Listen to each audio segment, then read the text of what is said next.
Education plays a key role in the development of the individual, family, community, society, and country.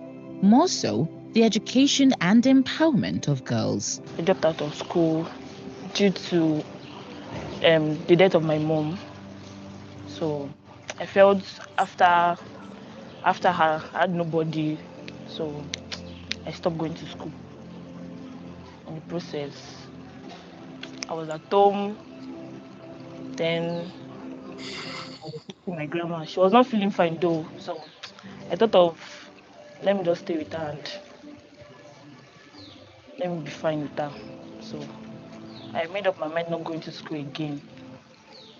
So after that, I had of engine program. The Educating Nigerian Girls in New Enterprises Engine 2, an adolescent girls education program, offered a mix of interventions to 5,853 beneficiaries in Lagos.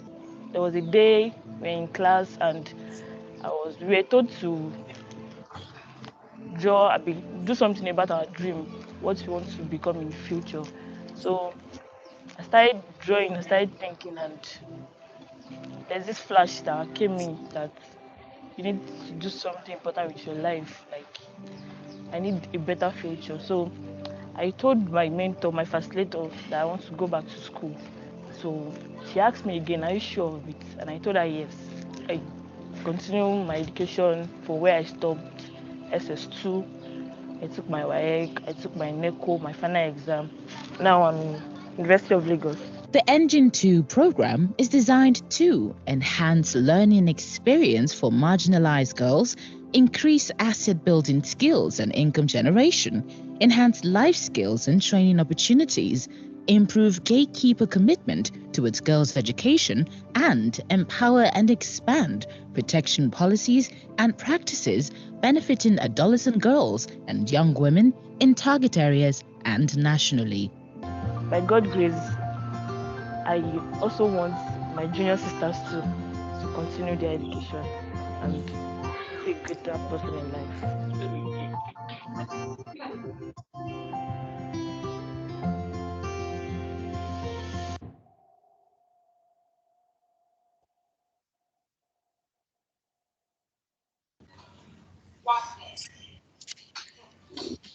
STEM2, supporting the education of marginalized girls, aims to provide better life opportunities for the girls in marginalized communities through improved quality of education.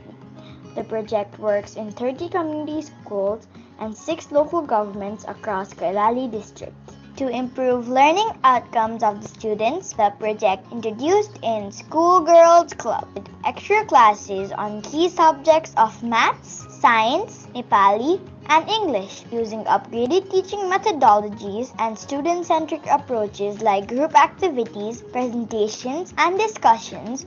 This initiative helped improve learning outcomes of 4,768 girls and provided upgraded teaching methodologies to 550 teachers. The project also built 15 computer labs, 12 science labs, 3 libraries, while providing resources and reading materials to 30 libraries.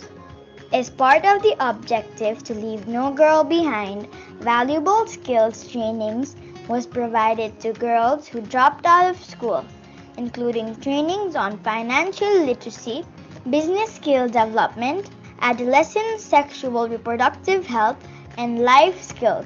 To promote demand-driven work readiness skills, the project provided vocational training to 423 girls on tailoring, stitching, culinary skills, mobile repair and maintenance, electricity wiring, and plumbing.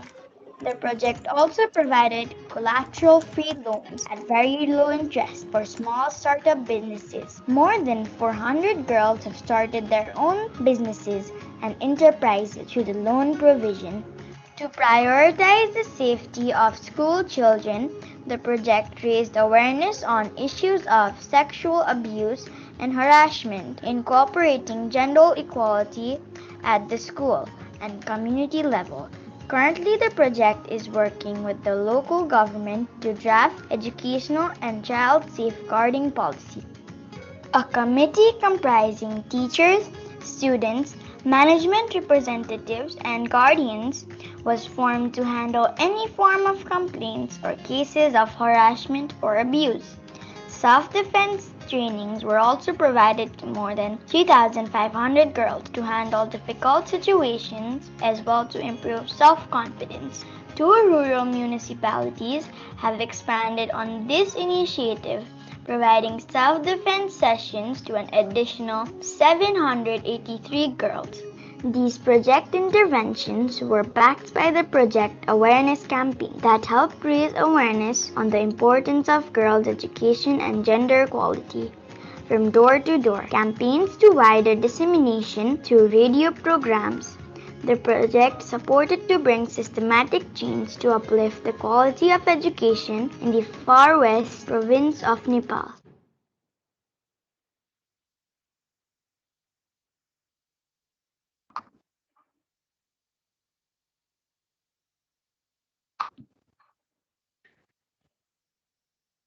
Thank you very much, and I hope you enjoyed those videos that we played while we were waiting to start. So welcome all, good morning, good afternoon. My name is Ian Atfield. I'm the FCDO Girls Education Regional Advisor based here in Kathmandu, in Nepal. But we are today going to have a seminar where we're going to look at the way that some of the lessons learned from the Girls Education Challenge projects that have been working with government and with a very strong focus on how to ensure sustainability. So we're going to have 2 great presentations delivered by the Mercy Corps team, focusing on the second phase of 2 of the GEC transition programs that have been operating here in Nepal, but also in Nigeria. I had the pleasure and opportunity to be based in Nigeria about 10 years ago, and I was based up in one of the Indian focus states, Kano. I got to work then, and I'm really looking forward to hearing more about the program there. I know the STEM 2 programs supporting the education of marginalised girls in Kalali well from first-hand experience over the last few years in Nepal. Like I said, both programs have been, I think, have been highly effective. I know that the Nepal program was certainly one of our sort of green ranked programs that has really done well and qualified for payment by results awards, given the very high achievement it made in providing demonstrable learning outcomes above a treatment group, both in numeracy and literacy. I know that the programs are quite different. I won't try to describe them as that's going to come up very shortly from the Mercy Corps team. I would invite any questions, please, probably best to stay on mute and put questions as they occur to you into the chat, and we'll have plenty of time for those at the end of the session. Let me introduce the 3 presenters. They'll be doing in a sort of tag team way, and we have Matthew James, who's a program officer for the Asia region for Mercy Corps Europe, supporting the program, has been supporting the program in Nepal for the last 2.5 years. Matthew has worked in Myanmar and India and supported a range of development and humanitarian programs. He's joined by Joy Adele, who is a manager with 17 years international experience in design, adaptive change management and stakeholder engagement. She's a specialist in gender education and social inclusion programs targeting adolescent girls and young people. And until recently, she was the director of the Engine 2 GEC program in Nigeria. And last but not least, we're joined by Nabin Lamichhane, who is a program manager for Mercy Corps in Nepal, who's been managing the youth and education protection programs, including the STEM 2 program.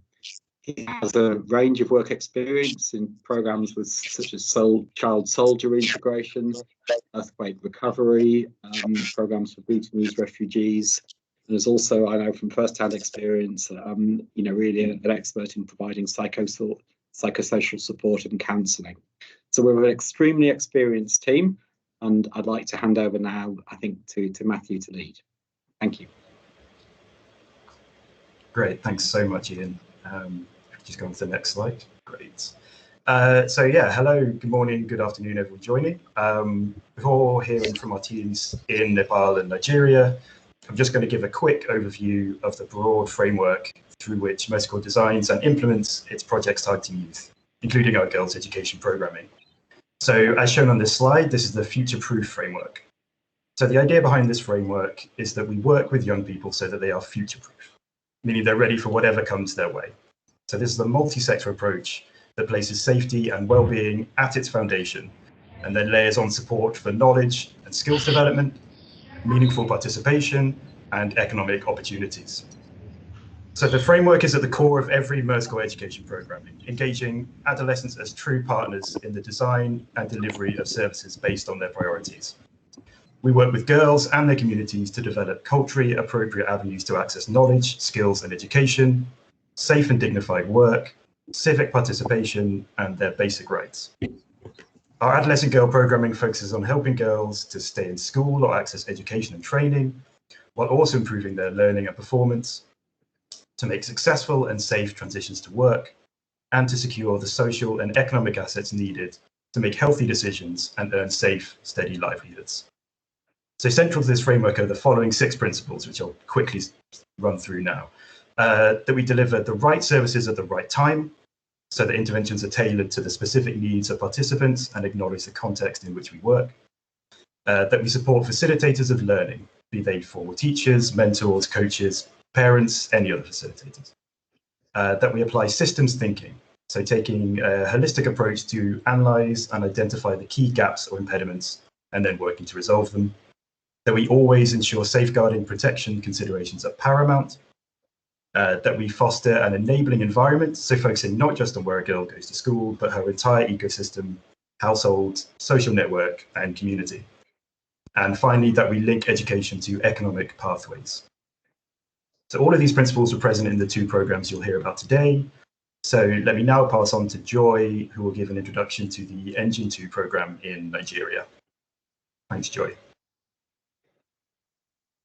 So the Engine 2 program is actually a transition program of the Engine 1 that started in 2013, October 2013 to March 2017. So Engine 2 started in April 2017 and ended in October 2020. A transition program targeted at marginalized adolescent girls that were targeted in the first phase of the program. So the program targeted over 18,000 girls, aged 17 to 23 across 4 states in Nigeria, Kano, Kaduna, Lagos, and the Federal Capital Territory. We work with girls that are both in school and girls that are out of school. So we had 5,699 girls that are in school, and we have 12,349 girls that were out of school. And we worked in 79 schools and in 194 communities in these aforementioned states. Looking at 3 pillars, so we targeted girls' learning, we facilitated girls' transition, and we also ensured sustainability. So for the learning, we wanted to improve the learning experiences of girls and support them in functional literacy and numeracy. We supported girls to transition to the next phase of education and even in their building their assets and in economic, linking them to economic opportunities and supporting them to enter into the workspace. And we created an enabling environment, promoting protection policies and practices so that girls can learn in safe environments. Pretty much this is like the background of what we'll be speaking into as we proceed. Over to Nabi. Thank you, Jay. Next slide, please. So, hello everyone, namaste, good evening, good afternoon. So it's me, Naveen, and I'm going to present about another like GC program, which is similar to Engine, but the background of the program, like background of the participant, is very different than Engine. So we are working in the far western region of Nepal, which is now also called as Sudur Paschim province, with the new federal structure, where the girls like whom we worked are more than 50% of the girls, they represent the Tharu community, and they speak their own language. They have a strong like kind of background that their families and they themselves were kept as a bonded labor till 2006. So we worked with them, and then they also faces a lot of other challenges, which includes gender inequalities and a lot of patriarchal thoughts. So most of the parents, they send the boys to the private schools where they think that they could find the quality education, and they send girls to the community schools. And these schools are located in the area where like mostly the disaster happens, and that affect their livelihood and also the education. And there is a lot of pressure for the early marriage, and also now also increasing development, and also lack of enabling environment at the school. So there is like very less facilities for the girls to access other resources in the schools, and the quality of education is also very poor. And most of the girls, so we support them for like pursuing the higher education, increasing employment opportunities, also improved social economic opportunities, and also the bonding with the societies, and also provide some better transition to the education. So that way, like the STEM works with more than 8,000 girls and 15,000 students in this project. Over to you, Joy, and next. So one good thing that I'd like to mention about Engine is that we actually co-created change, working with existing government structures and government resources.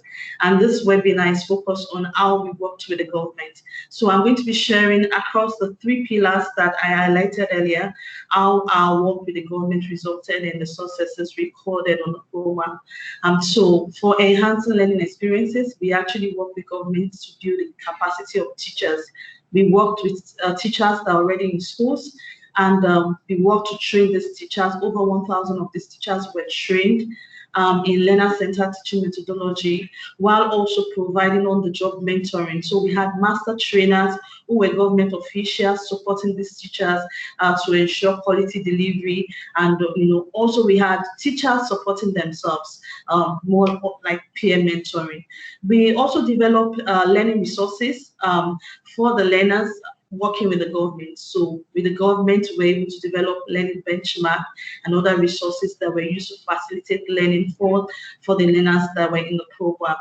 And also we worked with to establish schools, to establish learning centers within the existing schools. So everything that was done on the program, we leverage existing structure, which is something that actually gave us a lot of success. Looking at what the governments already have on ground, we're able to work with them to utilize some of those resources for the girls. So we created learning centers where girls come together and cluster of 25 to learn, and these learning centers, over 600 of them were established in the government spaces. We also, so the next slide, we also promoted protection policies.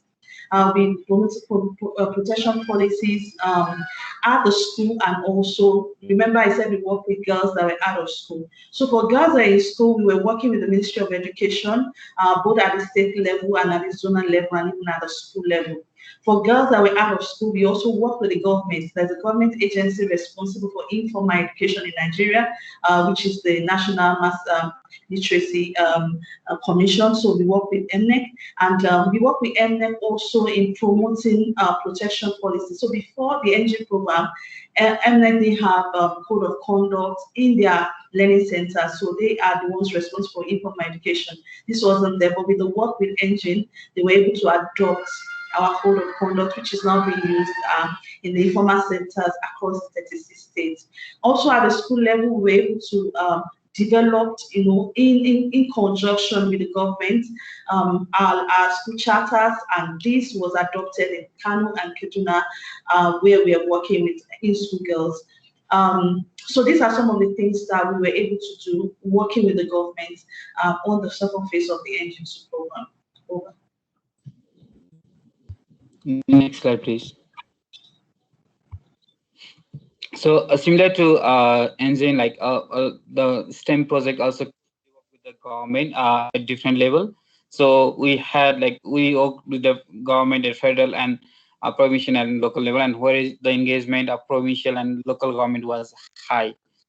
As they were in the new structure, this supports them to the local government to make inclusive, broader inclusive school environment, and also the education plan that also reflect that the STEM learnings were replicated to the wider school. So this project helped to really provide hands-on examples on how they can really scale up the program in other areas. Second, we also support the local government, and where we link their like kind of relation with the ministry, universities, and educational experts, because the government now in Nepal has a lot of gap in the education. So they have like less technical resources. They have some kind of dilemma in preparing the plans. So we help the government to understand those kind of system structures, policies, so that they feel more confident to develop their policies, and also replicate some of the model in their area. And the next point, which was very important and also supported the project overall for the sustainability, we engaged the parents a lot. So the involvement in the parents was high, whereas we also engaged the government to involve the parents in the education. So we have placed like some kind of tools like family dialogue, where the parents, the couple get chance to discuss about the problem of the girls. They also discuss about their own gender dynamics in the household. They invited girls for taking her decision. So that way, like the new tools and approaches also supported for the gender transformation.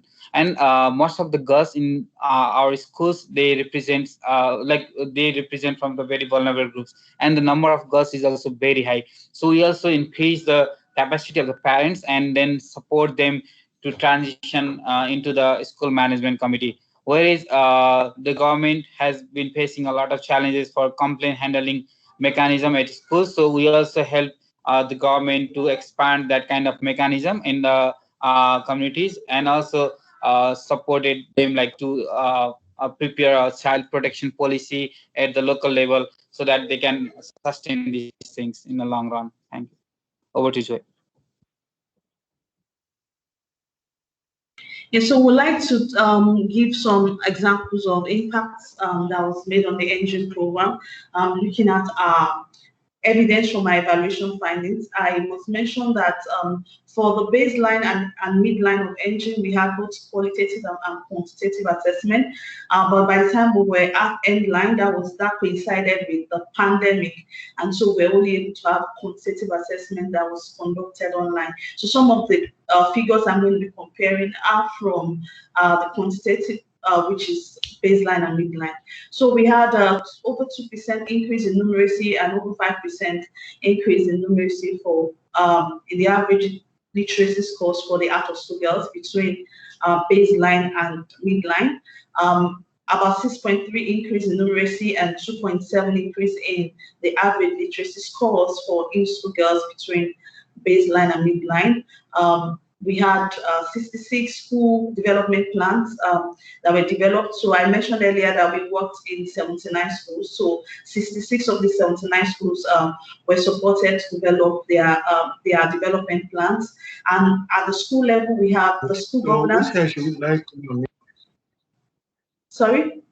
At the school level, we have the school governance, which is a school-based management committee, and they are the ones responsible for following up with the school development plans to ensure implementation of the plans that are usually co-developed with different stakeholders at the school.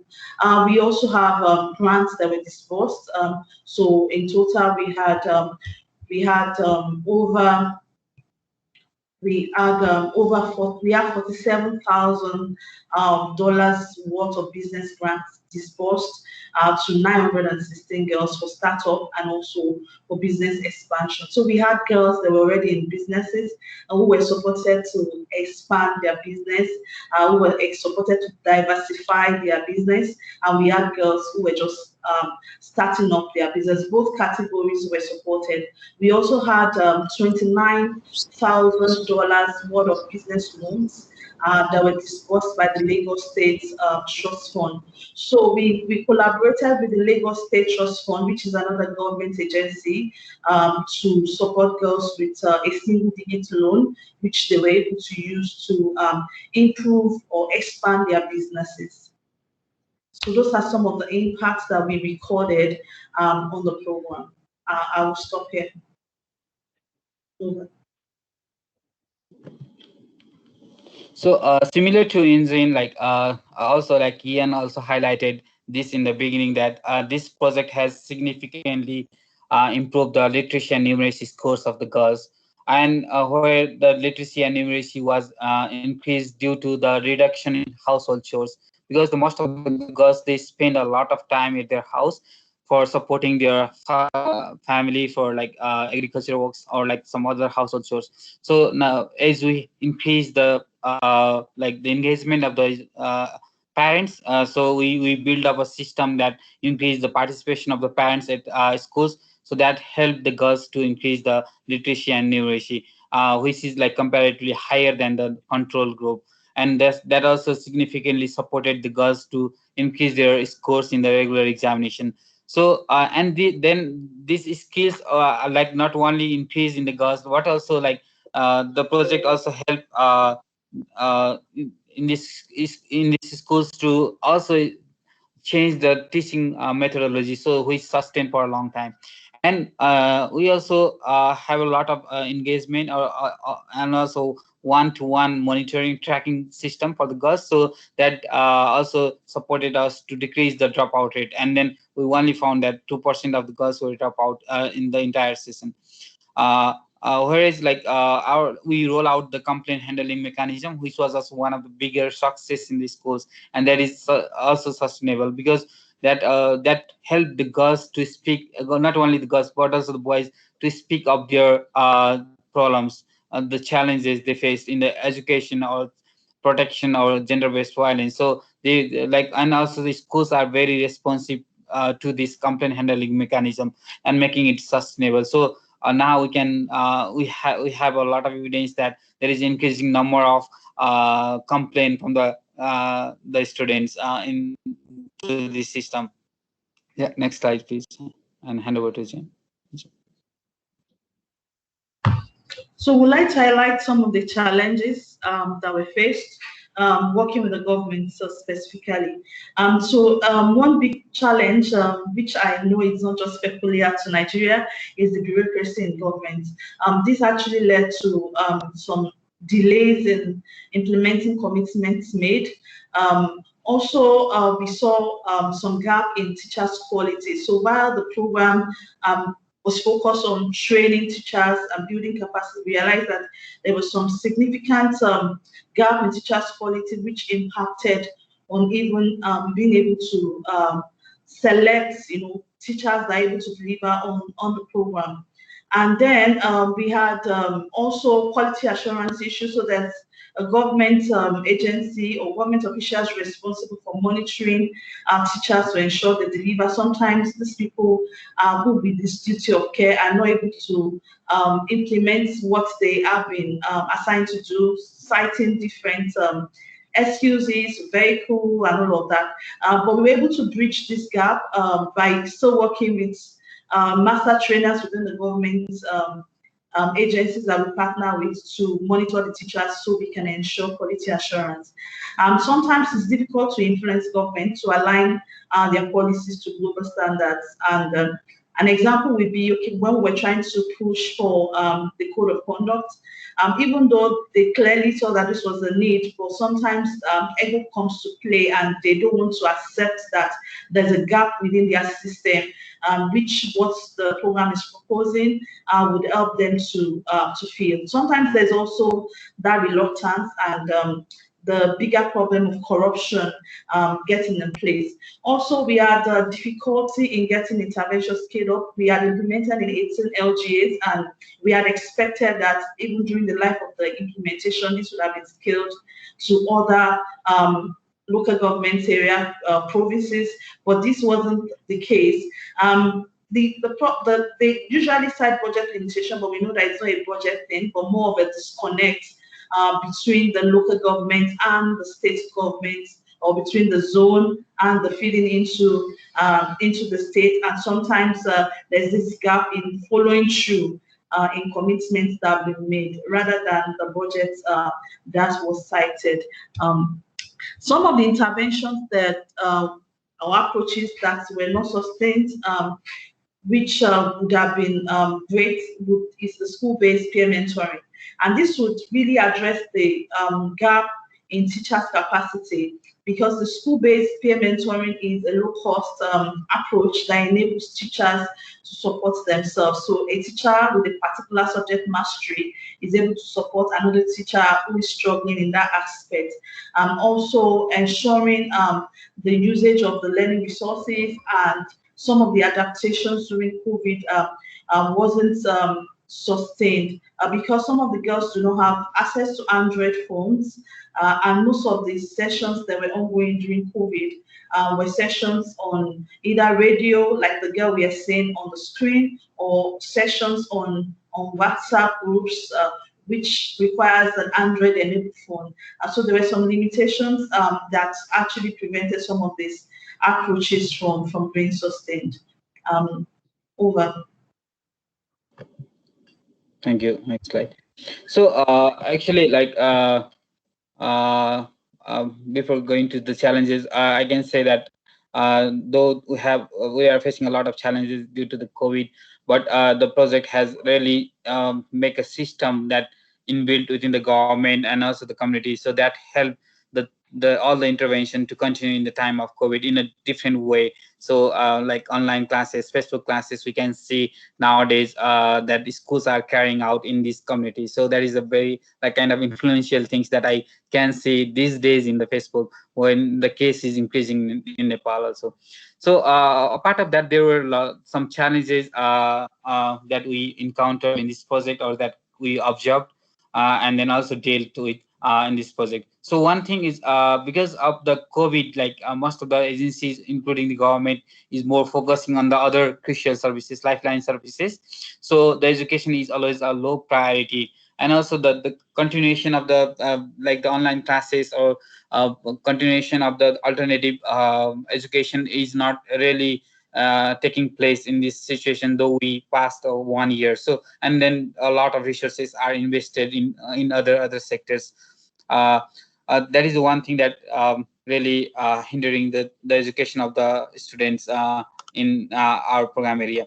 And there is also a gap in technical and other resources at a local and a provincial level. So since Nepal is in like a new system, like since 3 years, however, like we haven't been really able to pass all those responsibilities, like we haven't been able to decentralize everything to the local level. So there is a huge gap in technical resources, financial resources, and also a lot of knowledge gap within the executive body in the local level. So that is creating a lot of challenges for government to really start up education in a very efficient way.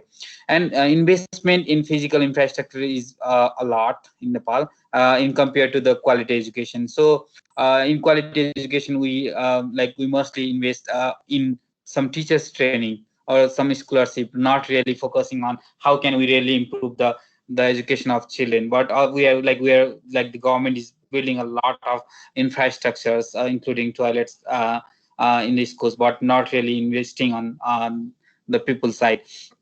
And the last one, traditional method of teaching. So most of the teachers training is also focused in curricula rather than the methodology or delivery, because that is, I think, one of the most important thing that we need to invest on.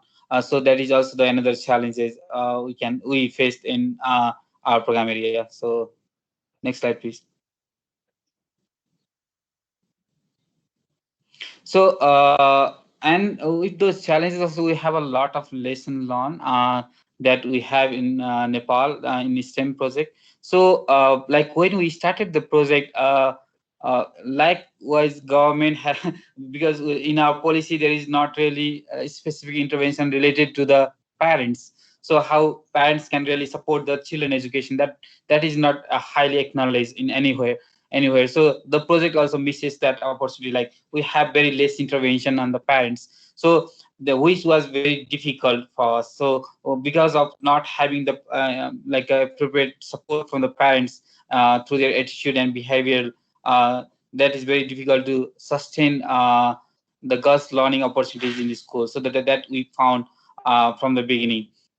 And then we also start investing in teachers' engagement on student, and like when we also find that like we are investing a lot of resources on the curriculum or like teachers training, which is more focused on curriculum and pedagogy. So that was the great lesson learned. Then rather we have to invest in teachers engagement on student and gender-friendly teaching practices, which is very important and more practical and could benefit the girls.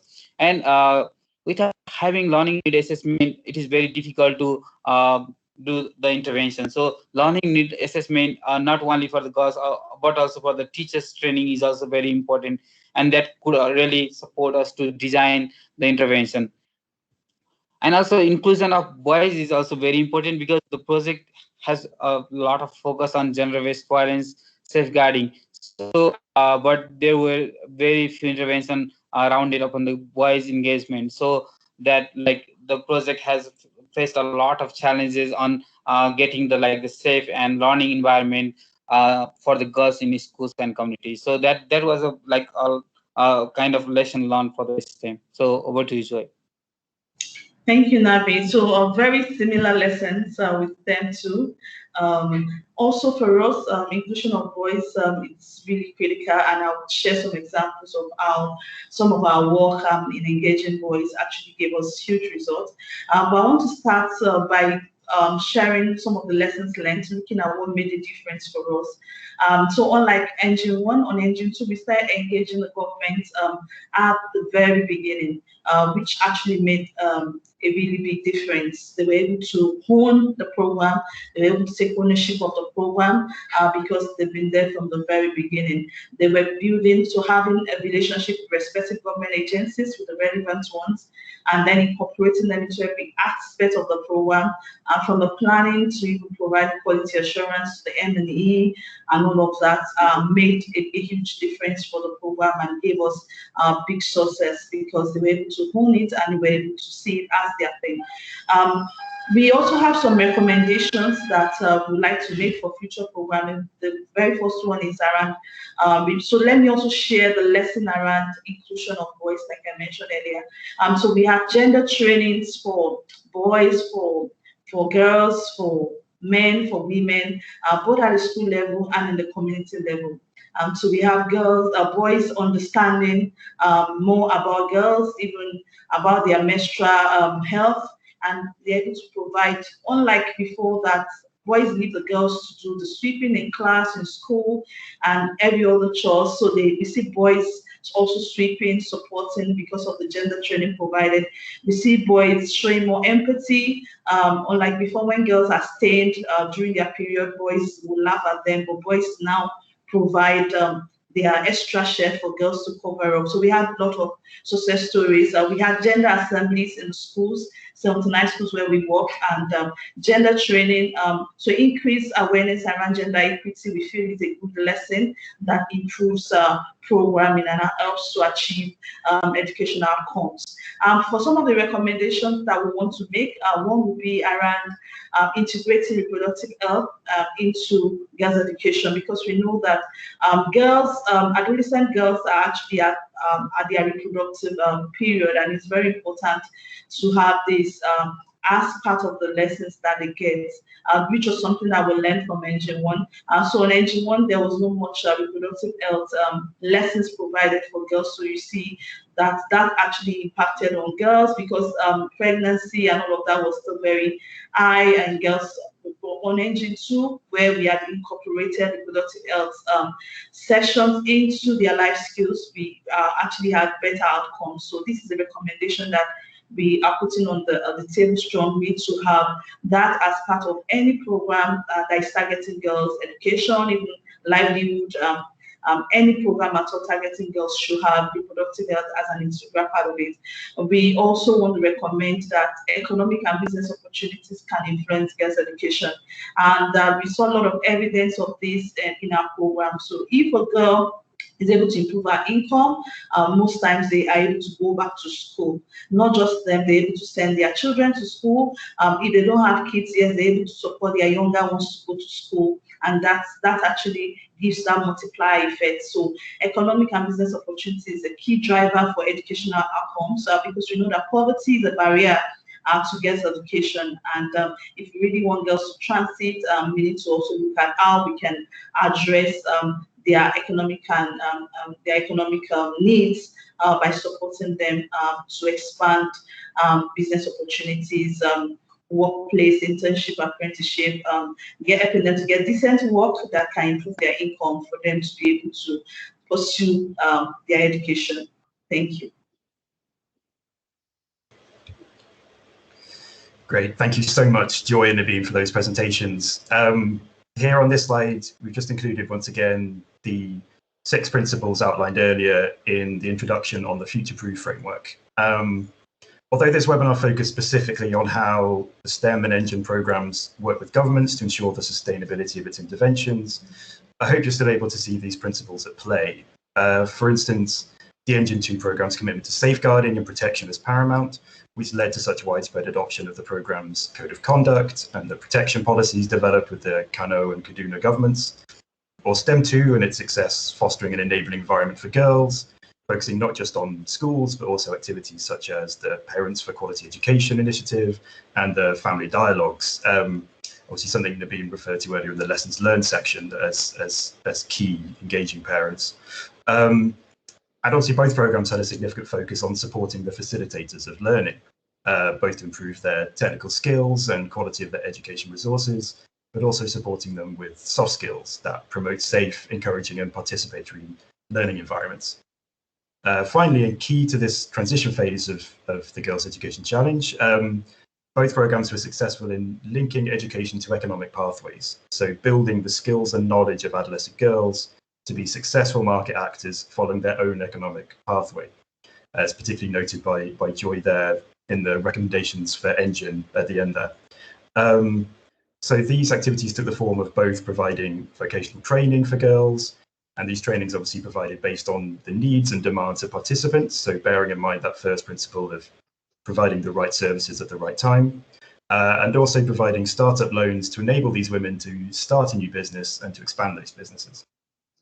So the success of the STEM and ENGINE teams in fostering the sustainability of their interventions through working with governments means that at least some of these principles will remain in place following the end of the programs, enabling girls in the target areas of Nigeria and Nepal to continue to be able to access quality education, to make successful and safe transitions to work, and ultimately to enjoy safe and prosperous lives. I just want to extend my thanks again to Joy and Naveen for their presentations today. And now it looks like we've got a few questions in the chat box, so I'd like to open up the floor to any questions. Thanks very much. Thanks. Thanks, Matthew, and to Joy and Naveen for that really illuminating presentation. We've got about sort of 15, maybe 18 minutes left for questions. I've already seen a couple coming into the chat directed towards Naveen and Joe. I would encourage them to quickly look at those questions. I'm going to start and abuse my prerogative as chair to ask a question which I think is pertinent to both programs. Obviously, both Nepal more recently and Nigeria for a long time are federal nations with very, very different but very devolved forms of government, with both a national federal level of government, state in Nigeria, province in Nepal, and local governments, and different systems of where the money and where the political power exists. So I'd be encouraged first to Joy and then to Naveen. Could you give me any reflections about how, what level of government did you engage in and why do you think that was more likely to get you success in terms of long-term sustainability? So thinking about those different tiers of government, did you go only local with the state or province? Did you start at the top with the national government and work down, and why? So first to Joy and then maybe to Naveen. I hope that's not too difficult a question. Okay, thank you. So hello? Okay, we actually work with the different levels of government for different things, depending on what we wanted to achieve part-time. So let me start with the teachers' capacity building. So for the teachers' capacity building, we had to work with the Ministry of Education, and so we work with Ministry of Education at the state level, because we were working with in-school girls in 3 of the 4 states.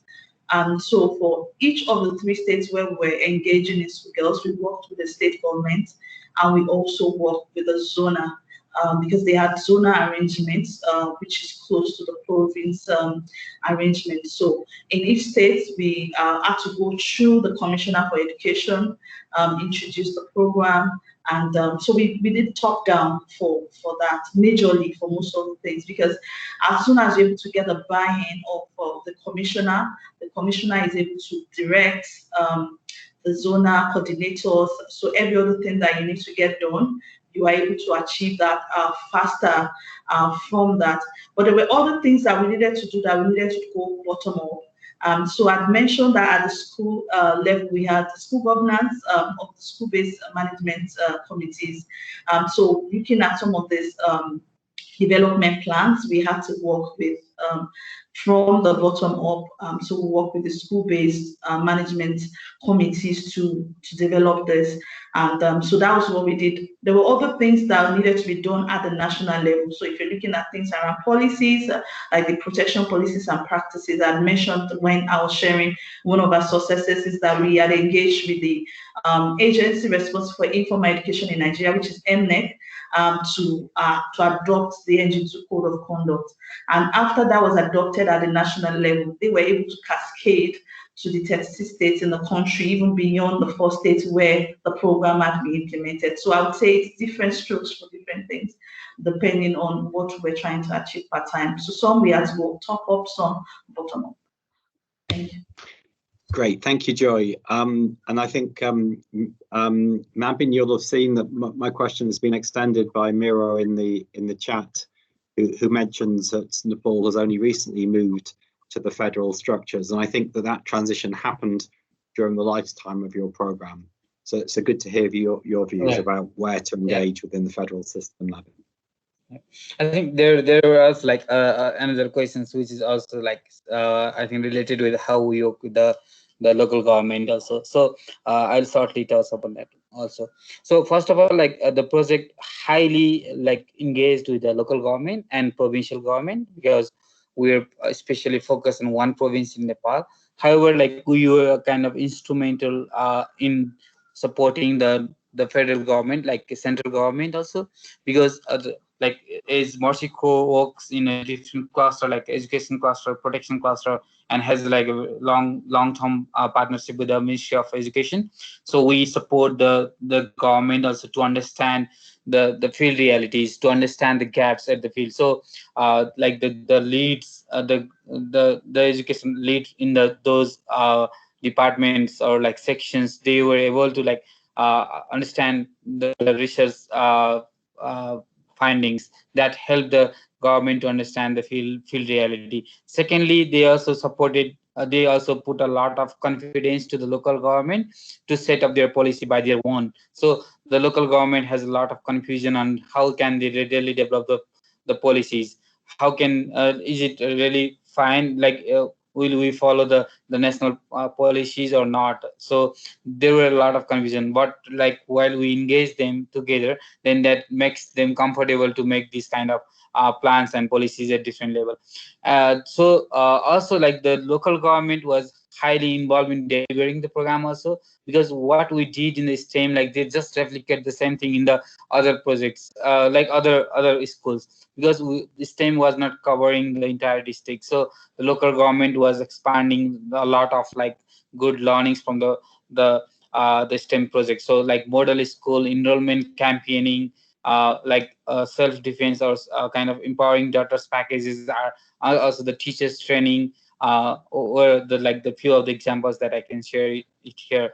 And then when we set up the project, then the project was set up in the previous system where there was not any local government. So we deal with the district government agencies. Then after, like we only work with the district education office, so it was sometimes easy, but sometimes very difficult to sustain the activities at the local level, because the district is in charge of like almost 12, 13 local governments. So then after we then we have like new federal structure, then we set up a kind of MOU with all the local government, and also promise that we'll support them to prepare their policies, strategy, and execute that in the same time. So that really build up a kind of confidence that okay, the STEM program, GC program, is a part of government program. So they really put that those kind of activities in their planner. So they also try to take our technical support to make their entire strategy. So that way, like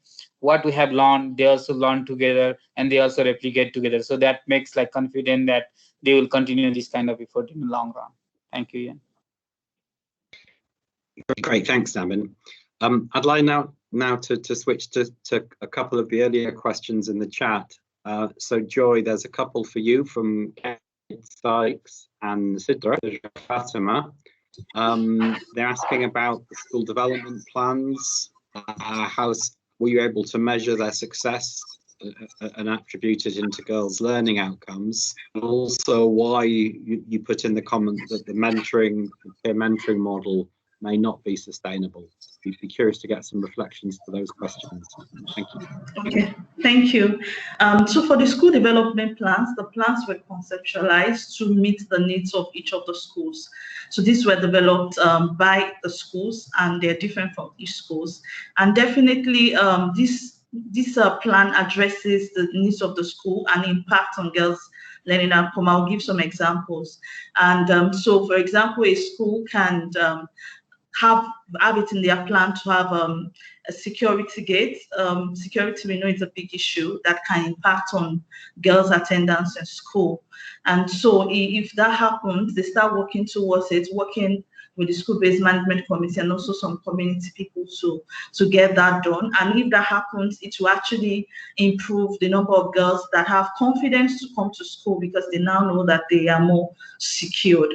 Sometimes it could be a plan to beef up the equipment in their laboratory, which would also mean that girls are able to learn more practically, and this will improve their learning outcomes automatically. So these were some of the things that were looked at, but in terms of measurements, we were only able to measure the number of these plans that were developed. That was the indicator on the log frame to measure the number, but measuring the implementation wasn't part of the scope. But during the implementation, because we were conducting on-site visits and all of that, we were able to see some evidence and results from the implementation of these plans. And then to the second question, we are not saying that the mentoring model is not sustainable. In fact, we think that's one thing that we pushed for to the end of the program. We think it's a very laudable idea. We think it's a low cost, and we think it's a solution to building teachers' capacity in Nigeria. However, in some of the schools where we had implemented, because this is something that is school-driven, not program-driven per se. So before now, the program was conducting cluster-level trainings where we bring teachers together at the central point in the state or at the LGA level. But now this is going to be school-driven, where we want the school. So a lot of self-leadership involved here, where teachers come together by themselves to support themselves. So if the teacher has mastery in a particular subject, it could even be that they are same subject teachers. For example, you have a group of teachers that teach English, and you know comprehension, and you know this particular, so you're able to come together and support yourself. So there was reluctance, and it was a bit difficult for these people to self-lead and self-pace themselves to make this happen, unlike when the program was clustering and bringing them together. So that's what we mean. But we feel that if this is pursued by the government, we feel it's most sustainable because it's low cost and it produces a lot of results. Thank you. Great, thanks, Joy.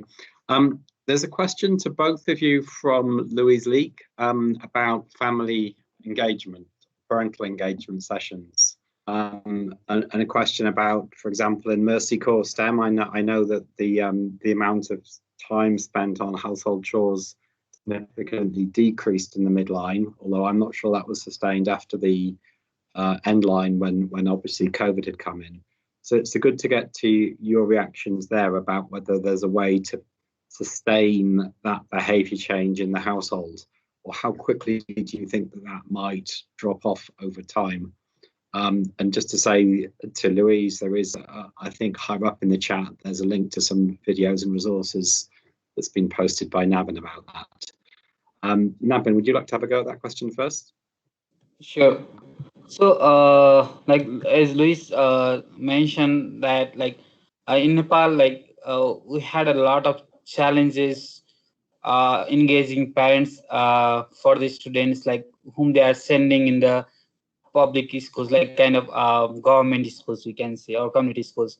So there are very few parents who visit the schools in an entire year, like 5, 6, or 10 to 15 parents record can be seen in the parents attendance. So we found that like there is a lot of challenges to welcome parents at schools, and without that, like it is very difficult to increase the learning of the girls. So acknowledging that kind of facts, and also the figures from the baseline, we set up a kind of intervention called family dialogues, or parents for quality education, or like a management for quality education, which focuses to engage the parents to identify the challenges of the girls by themselves, and they also get engaged with the girls. So with engaging with their daughters, they really try to understand what are the difficulties, what are the opportunities, and what are the resources they need to share with the girls. So that way we develop this 3 kind of intervention. So that really helped to reduce the household chores from in the baseline it was 77, from baseline to baseline it was 77.3%, and then it reduces to 13.8% at midline, and inline 9.8%. So it is significantly decreased. And also in the time of COVID, also we can see that has been decreased in household chores for the girls. So that way, like we can see that okay, that is sustainable. And the second one is that is also sustainable because we more focus on not only developing the knowledge, but also changing the behaviors and attitude of the parents for their children education. So not only for the children education, to share the household chores among the male and female members. So and this intervention is designed like community level intervention, where our community volunteers engages with this couple, and they do the couple dialogue, and then they go to the each of the household who are facing a lot of challenges in terms of gender. And so for two months, so they make a action plan for 2 months, and then the volunteers support the family to change their the gender dynamics in this household. So that way those activities were really driven to the communities, and then the household own those changes. Yeah, great. Thank you, Nabin. So we're nearing the end. We've only got a 2 or 3 minutes left. I would ask people to click on the evaluation form for the webinar. It's just got 2 or 3 very short, simple questions posted by Ellie Nabori about 12 minutes ago in the chat. So if you could just click on that Microsoft form and give any quick feedback, it would be very welcome, while we just go to the last question. And I'm afraid this is another one coming from me, and I'm going to aim this one first to Matthew. So Matthew, the concept of half-life, of being radioactive, about impacts, having something which is sustained over time. So based upon your knowledge of these programs and looking at the broader Mercy Corps portfolio, if we came back, say in 2025 or 26, 5 years later, what do you think would be the most obvious visible impact of the program? Which activities might you think would still be going? Would it be, for example, the loan funds, the revolving girls transition fund from STEM, or would it be how many of those 688 learning centres that were established in other educational centres for this older girls from the Indian program? Would it be the code of conduct? what things do you think are most likely to sustain and why? Sorry, giving you the hardest question last. Wow. Okay. Thanks for that, Ian. So I think, honestly, Nabin and Joy would be best placed to do this from their knowledge of Nigeria and Nepal specifically. So what is likely to be continued by, for instance, governments or the local cooperatives for the Girls Transition Fund. I would love for it to be the Girls Transition Fund that is sustained for the longest, because I think it's a wonderful wonderful mechanism for generating economic opportunity and transitions to work. But I think I would say maybe the education plans. So anything that's institutionalized at the government level, I'd say would be the most likely to be sustained. So obviously with STEM, we've been working on education plans with the local governments post-federalism, and for Nigeria, obviously working to institutionalize these code of conduct, these protection policies with local governments. So yeah, ideally those would be the things that I would hope would be sustained in the long run when they're institutionalized at the government level. Great. Thanks, Matthew. Maybe I'm becoming an old cynic, but I would say I've not worked on a big education program in the last 15 to 20 years that hasn't had a significant section on, certainly on school and sometimes state, national, province or local planning. So it may just be that planning is really important, or maybe that, you know, doing it properly, all the resources spread out, start to attract over time, and there's a need to refresh. I'm going to give 30 seconds each to Joy and Nabin. First Joy, then Nabin. What do you think, only in one or two sentences, you think would be the visible sign of your program in 2025? Okay, thank you. In addition to what Matthew has shared around how the policies, especially the ones that have been adopted by the government, will continue to have impact on the life of girls, and not just the girls that are that we've served, even girls that were not part of the program, and girls that will emerge in the next few years. I also think a big one will be the alliances that were formed in the Girls Club. The Girls Club is a very strong and sustainable component of the program.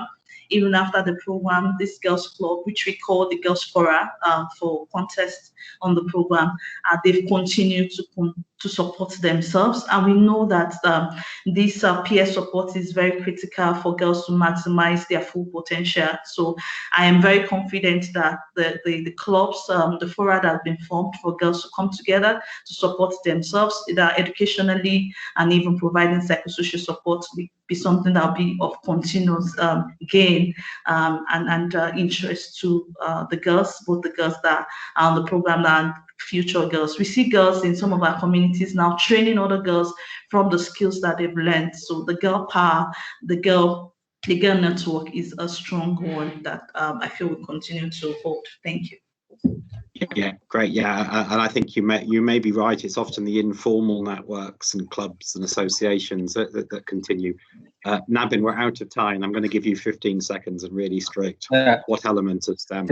So one thing is the self-defense, because we already have that kind of network of the young girls who graduate from the STEM are delivering this kind of safeguarding training everywhere, like in the eastern, far western and western regions. So that is the one thing that will be expanded throughout the nation. So that is the first one. Second one is like I second to Matthew, like the Girls Transition Fund, who is already like triple provided like more than like 300% more than that investment to the girls to set up the businesses, and girls providing employment opportunity to 4 to 5 girls. So like we invested for 500 girls and they are reaching out like to 2,000 or 3,000 more girls through the employment. And the third one is we are also supporting the teachers to we supported teachers to build up the association where they can share the methodology that they learned from this project. They already started sharing these things, so that will be sustained in the long run.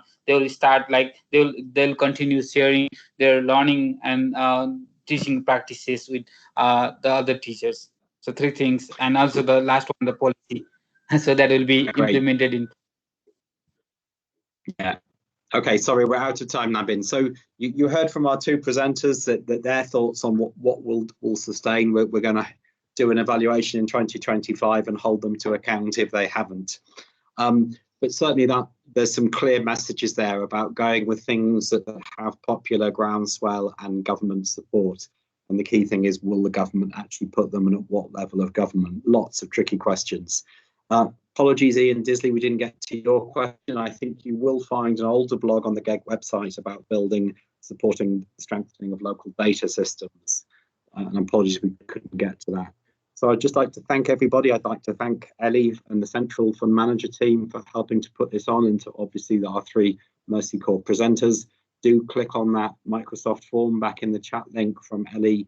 Give us your feedback on how we could improve these series. Finally, thank you all for joining, and enjoy the rest of your day. Good night, good evening, good afternoon. Thanks so much, Ian, and thanks again, Nabin and Joy. Thanks everyone for listening. Thank you, everyone. Thank you, everyone. Thank you, everyone, and bye.